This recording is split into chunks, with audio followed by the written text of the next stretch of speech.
Today, soybeans were firm. Those Brazil estimates really steadied the U.S. futures market. A couple of things that came out. They dropped the 18-19 crop estimate in Brazil.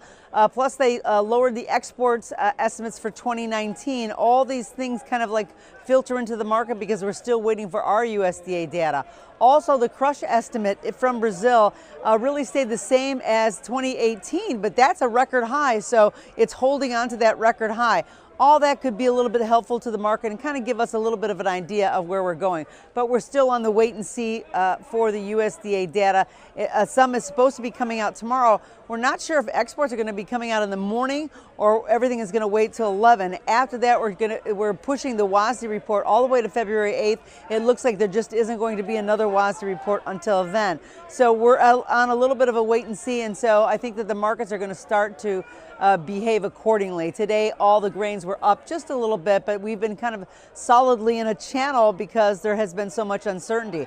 Corn was higher today. It did bounce back. Now, it only dropped like 2.5 cents, but for the past week, it literally has been between 377 and 382 for a number of weeks, and really thousands and thousands and thousands of futures have traded within that range. So the range is very, very tight.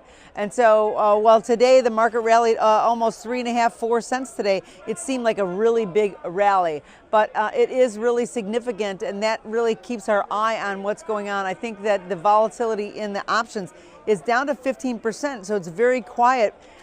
Possibly, we could have a real whopper of a number coming up that could actually move this market. But everyone is kind of settled in. We're just waiting to see these numbers to try to give us a little direction. Wheat was mixed today too. The storage rate had dropped like 3 cents per month. Now that's the estimate, and that really gave the market a little bit of a lift. It was trying to push through after 5 days on the downside. So the market did get up, and it rallied pretty strong into the close. So the expectation that finally data will come tomorrow is going to help. But there's so much uncertainty, and it really has stalled all the markets pretty much. So these 2 and 3 cent moves aren't normally what we have at this time. And you have to just think about it, that we're only about 8 weeks away from our projections for our acreage. So that's going to be something that's going to come up very quickly. Now the wheat did fall below that 50-day moving average, so technicals are starting to step in, and we know that this deep freeze that we're in right now is definitely having an impact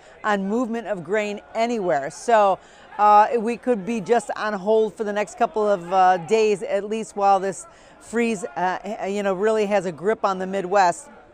It's supposed to end very quickly, but we're just on a wait and see, and the USDA data coming out tomorrow should give us a little bit better idea on which way we're going.